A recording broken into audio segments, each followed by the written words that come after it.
आए डॉक्टरों के बगैर जिंदा रहने की कोशिश करें, मगर कैसे? इस्लामिक मेडिकल साइंस यानी कुरान बताता है कि इंसानी सेहत का राज कुरान की 3 आयात में है। इंसानी तारीख की सबसे सनसनीखेज तहरीक जिसे पढ़कर हम हर बीमारी से बच सकते हैं। मिस्र के डॉक्टर अम्माद फहमी, जो कि एक माहिर ग़िज़ाइयत हैं और मोटापे के मुआलिज भी हैं, उन्होंने एक टीवी इंटरव्यू में यह बताया कि इंसानी सेहत का राज कुरान पाक की 3 आयात में पनाह है। नंबर 1, कुलू वशरबू वला तुसरिफू, सूरतुल आराफ आयत 31। तर्जुमा, खाओ पियो और हद से तजावुज न करो। इसकी तशरीह में डॉक्टर फाहमी कहते हैं कि अक्सर डॉक्टर नशास्ते और चिकनाई से मना फरमाते हैं, हालांकि ये दोनों इंसानी सेहत के लिए बुनियादी अहमियत की हामिल हैं। असल चीज जिससे मना किया जाना चाहिए वो हद से तजावुज है।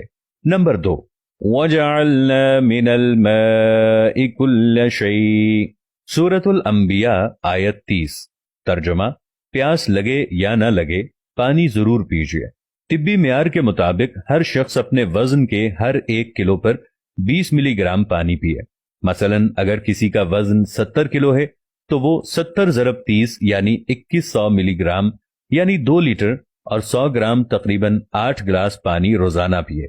ये जिगर, गुर्दों और दिल की अच्छी कारकर्दगी के लिए बहुत जरूरी है।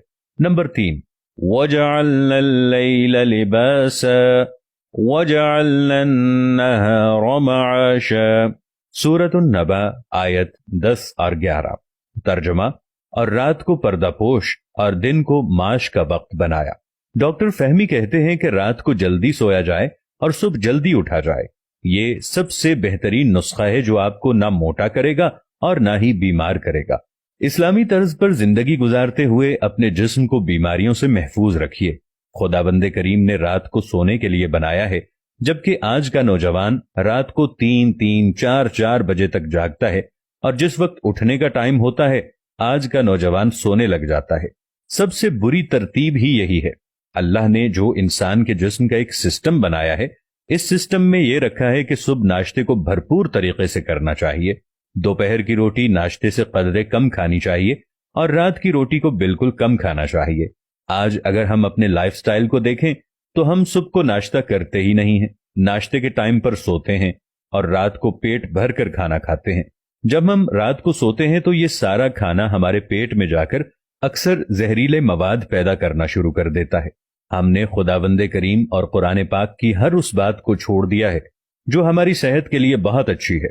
खुदावंदे करीम से ये दुआ है कि वो हमें इन तमाम बातों पर अमल करने की तौफीक अता फरमाए।